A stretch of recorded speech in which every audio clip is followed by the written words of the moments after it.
అనగనగా rose land అనే ఒక రాజ్యం ఉండేది. ఆ రాజ్యం ఎంతో అందంగా పచ్చదనంతో ఉండేది. ఆ రాజ్యంలో రాజు రాణి ఎంతో ప్రేమగా ఉంటారు.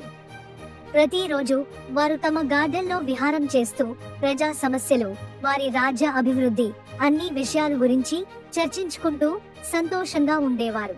అలా మంచిగా కాలం సాగుతుంది.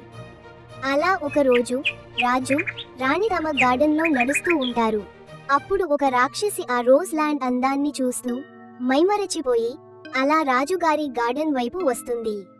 అక్కడ రాజు రాణి సంతోషంగా నవ్వటం చూసి అసూయపడుతూ ఇలా అంటుంది, ఆహా, ఈ రోజ్ ల్యాండ్ రాజ్యం నా ఆకలి తీర్చుకోవడానికి అనుకూలంగా ఉంది. లావుగా ఉన్న పశువులు, మానవులు అందరూ ఉన్నారు. అంతా నా సొంతం అవ్వాలంటే ముందు ఈ రాజు రాణిని విడగొట్టి రాజుని నా వశం చేసుకోవాలి అని పెద్దగా నవ్వుతుంది.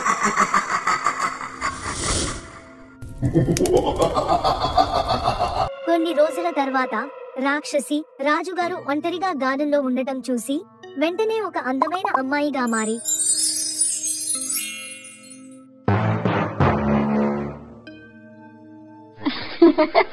రాజుగారి దృష్టిని ఆకర్షించింది.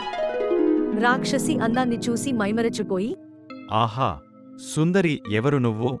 దేవకన్యవా? వర్ణించలేనిది నీ అందం. రాజుగారు, నా పేరు మాయ. మా రాజ్యం పడమర దిక్కున ఉంది. మా నాన్నగారు నాకు ఇష్టం లేని వివాహం చేయనున్నారు. అందుకే పారిపోయి మీ రాజ్యంలోకి వచ్చాను అని మాయ మాటలతో రాజుగారిని నమ్మించింది. సుందరి, భయపడకు. నీకు ఇష్టమైతే నీవు నా భార్యవై మహారాణిలాగా నా రాజ్యంలో ఉండిపోతావా? ఆ రాక్షసి రాజు తన వలలో చిక్కుకున్నందుకు మనస్సులో ఎంతో సంతోషించి ఇలా అంటుంది, మీరు చెప్పిన విధంగా మీ మహారాణి లాగా ఉండిపోతాను. మీరు ఎంతో మంచివారు అని రాజుగారికి దగ్గరగా జరుగుతుంది. అప్పటి నుంచి రాజుగారు ఆ రాక్షస సుందరితో ఎక్కువ సమయం గడుపుతూ పూర్తిగా మహారాణిని మరిచిపోతాడు. రాణిగారికి రాజుగారిపై అనుమానం కలుగుతుంది. అసలు రాజుగారు నన్ను చూడకుండా ఒక్కరోజు కూడా ఉండలేరు. అలాంటిది నా భవనం వైపు రావడమే మానేశారు. ఏం జరిగి ఉంటుంది అని అనుకోని రాజుగారిని వెతుకుతూ గార్డెన్లోకి వెళ్తుంది. అక్కడ రాజు రాక్షస కన్యతో నాట్యం చేస్తూ సంతోషంగా ఉండడం చూసి ఎంతో బాధపడుతుంది. రాణికి రాజుపై ఎంతో కోపం వస్తుంది. కొంత సమయం తర్వాత రాణి రాజు వద్దకి వెళ్లి కోపంగా, రాజావారు, ఎవరు ఆ కన్య? ఆమెతో మీరు అంత చనువుగా ఉన్నారు ఎందుకు? నా పట్ల ప్రేమ ఏమైంది? ఆ వగలాడి ప్రేమ మాయలో పడి నన్ను మరిచిపోయారా అని బాధపడుతుంది. రాజు కోపంతో, మర్యాదగా మాట్లాడు. ఆమె ఈ రాజ్యానికి కాబోయే మహారాణి. ఆమె నా ప్రాణం. నీకు ఇష్టమైతే ఉండు, లేకపోతే నా రాజ్యం నుండి వెళ్ళిపో. నీ మొహం నాకు చూపించకు అని రాణిగారిపై కోపడతాడు. పరాయి స్త్రీ ముందు అవమానం భరించలేక బాధపడుతూ అక్కడ నుండి వెళ్లిపోతుంది రాణిగారు. ఆ రాక్షస కన్య ఎంతో సంతోషపడుతుంది.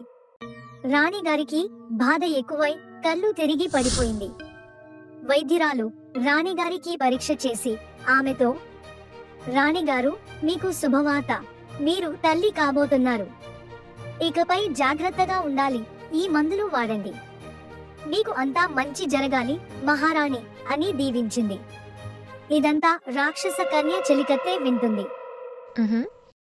తన బాధను మరచి సంతోషంగా ఈ వార్తను చెప్పడానికి రాజుగారి దగ్గరకు వెళ్ళింది మహారాణి. ఇంతలో ఆ చెలికత్తె రాక్షస కన్యతో, అమ్మ, ఆ రాణి తల్లి కాబోతుందని వైద్యురాలు చెప్పింది. ఇక రాజు ఆ మహారాణి వశం అవుతాడు. ఇంక మీకు ఏ స్థానం ఉండదు ఈ రాజ్యంలో అని అంటుంది. ఆ రాక్షస కన్య కోపంతో రాజు వద్దకు వెళ్తుంది. అక్కడ రాజు, రాణి, మహారాణి, నీవు శుభవార్త చెప్పావు. ఇన్ని రోజుల తర్వాత నేను తండ్రి అవ్వడం సంతోషంగా ఉంది అని రాజు రాణి సంతోషంగా ఉంటారు. వారి ఆనందాన్ని చాటుగా చూసిన రాక్షసికి మండిపోతుంది. రాణిపై పగ పెంచుకుంటుంది. ఆ రోజు నుండి రాజుకి ద్వేషం కలిగేలా రాణిపై నిందలు వేసేది. కొంతకాలానికి రాణిగారికి ఒక మగ బిడ్డ పుడతాడు. రాజుగారు ఎంతో సంతోషించి, ఈ రాజ్యంలో వేడుకలు నిర్వహించి ప్రజలకు బహుమతులు అందించండి అని అని ప్రకటించాడు. రాక్షస కన్య దొంగ కన్నీరు కారుస్తూ, రాజా, నేను మీ రాజ్యం నుండి వెళ్ళిపోతాను, అనుమతి ఇవ్వండి.